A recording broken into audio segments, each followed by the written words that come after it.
In January 2014, we attended the SHOT Show, the Shooting and Hunting Outdoor Industries trade show in Las Vegas.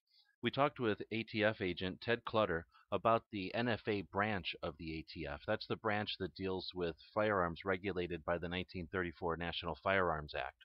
That's machine guns, suppressors, short barrel rifles, etc. We talked about the forms, the wait times, and the future of the NFA branch at the ATF. This isn't the best audio quality, but here's the interview. So we're here at SHOT Show 2014 talking to Ted Clutter from the ATF, and we talked, and I appreciate you giving me the time yesterday. We talked for a good half an hour probably about the process of the Form 1, 2, 3s, and 4s, and the process that they go through and the waiting times. And I thought that there was so much to that I wouldn't just depend on my memory for this, that we would take a couple of moments and talk about that. So again, I appreciate your time here.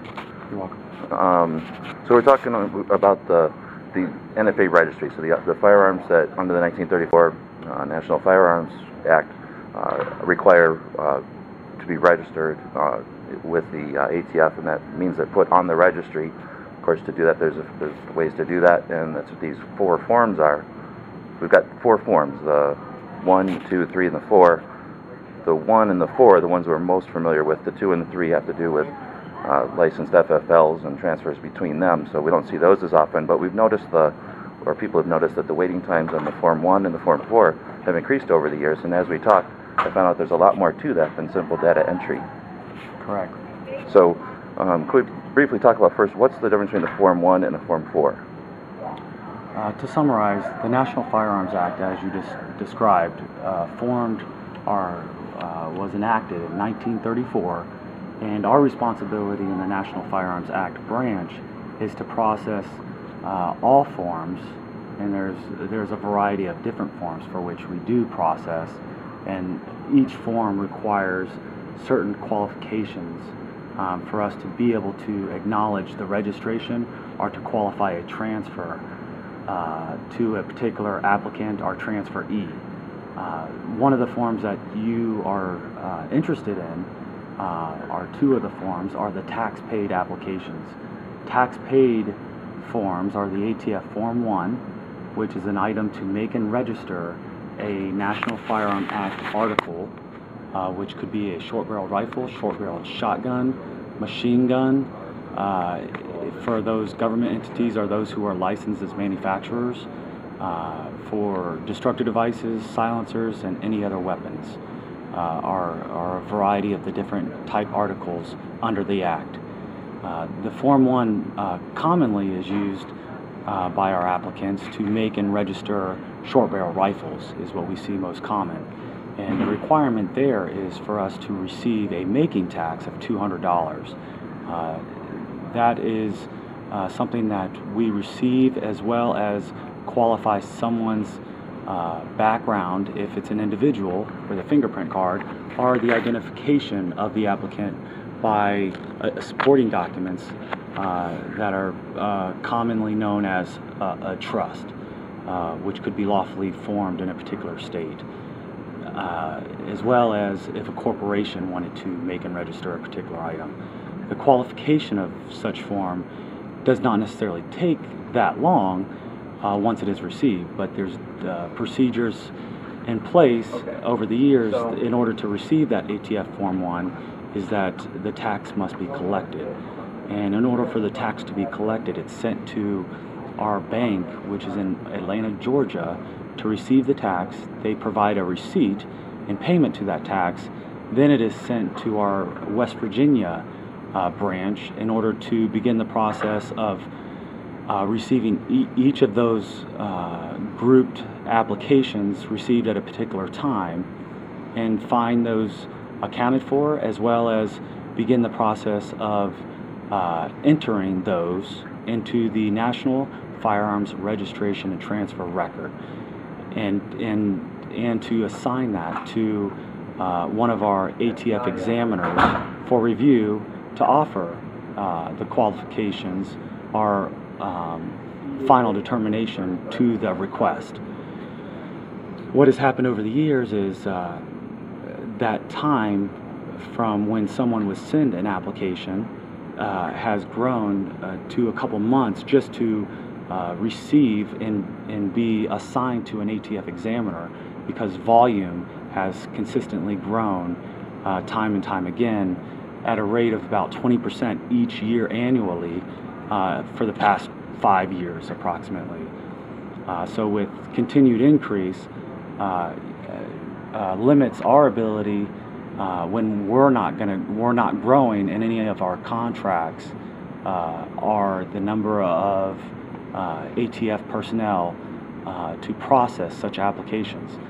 And the ATF Form 4 is similar to that. The difference between those two forms is for transferees to seek an item already registered and owned by another person or licensee for whom they are requesting to receive transfer from.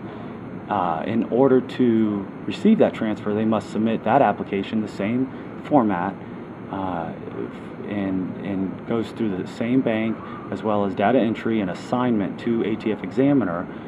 And then upon review, what we're doing is identifying the owner, ensuring that there's no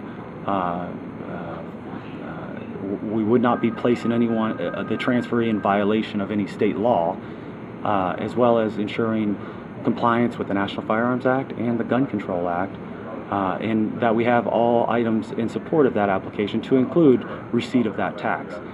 Upon our review of that, once again, it does not take that much time. However, it's all getting to any particular application as we process each and every month, and continue to process more productively by creating new initiatives, trying to find and streamline processes. We have found ways to be more productive, but the industry also has found ways to generate more business, and more people are getting into the business. Therefore, what we will call demands on our office continue to rise greater each and every year, causing us to fall further behind slightly each and every year. And I thought that was a very interesting aspect to it. Again, from the outside, all you see is a growing number of forms that are in queue waiting to be addressed.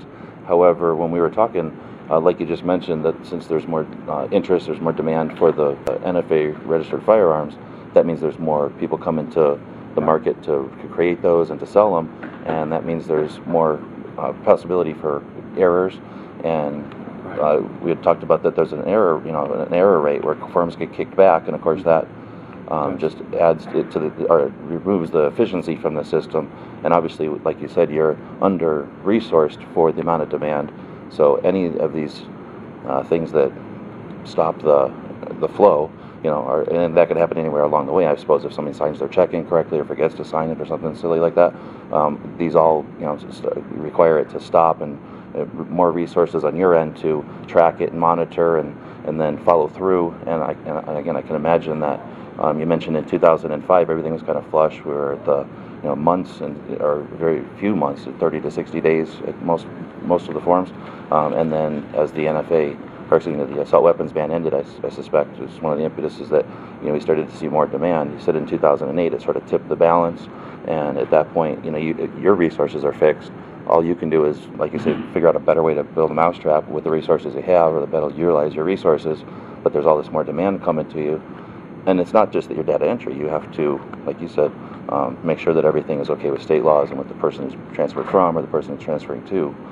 And I'm not sure people understand that there's a lot going on behind the scenes, that just with any type of system where there's a check and a balance, that if something screws up the works, it's going to cause delays, and now you have to create processes to deal with unsigned checks and all the rest. So I thought that was interesting, and I'm glad I appreciate your time to go through this, because it's so easy. I mean, you could have very easily said all this information's online, which would have left a communication gap. And I do appreciate that you guys are here at SHOT every year with for questions from manufacturers, from customers, from end users, and every level. That you guys are here. You're always personable, always able to answer questions.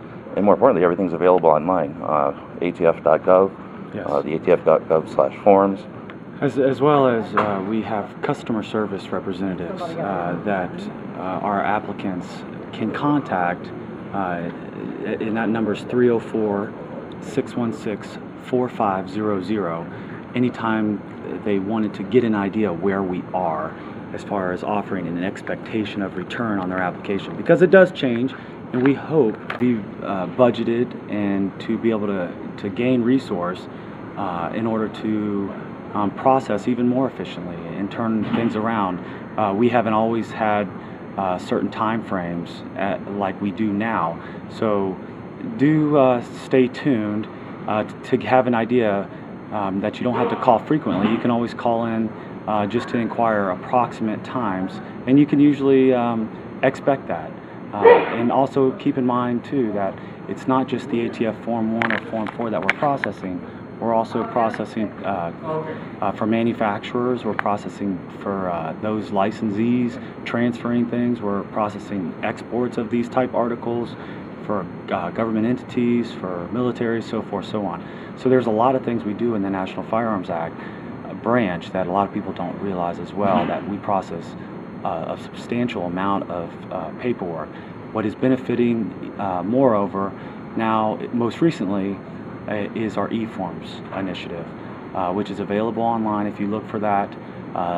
What we are limited is the ability to process a background check or receive fingerprints through e-forms, but all other type forms that you can attach supporting documents to is available.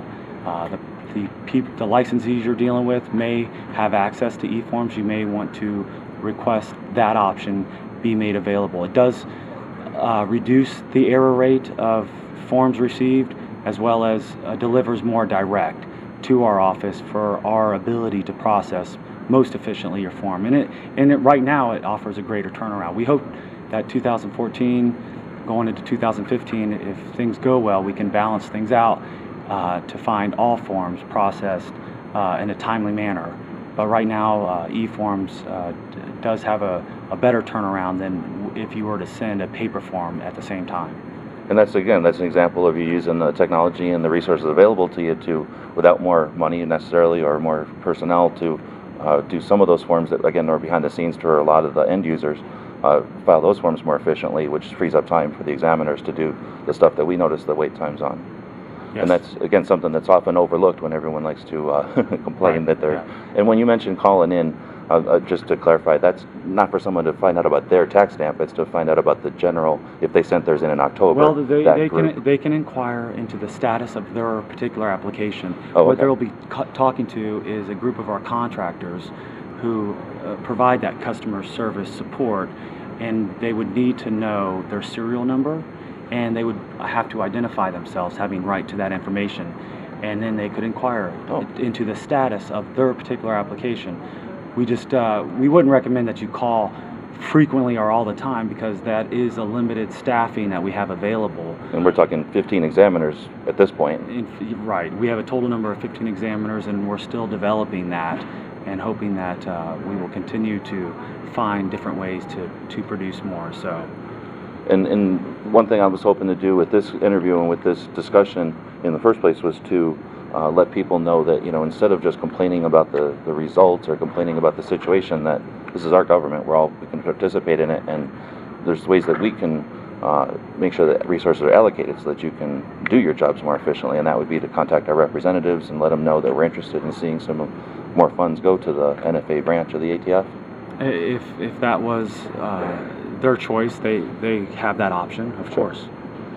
Well, again, I do appreciate your time, and again, that everyone on the ATF for coming out to shows like this, and you go to the NRA show as well, correct? We have different appearances that we make throughout the year in support of the firearms industry.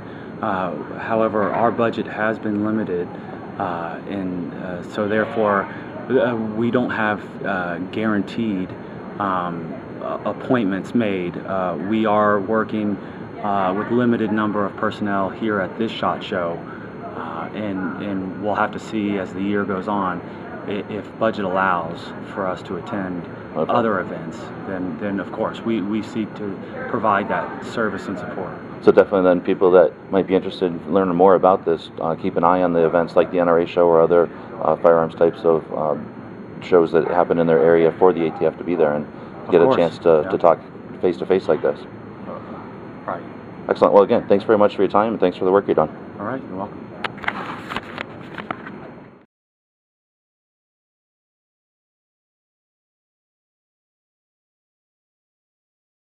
The guys and gals at gunwebsites.com encourage you to take a CCW class every year, practice at least once a month, and carry every day. Thanks for watching Gun Websites.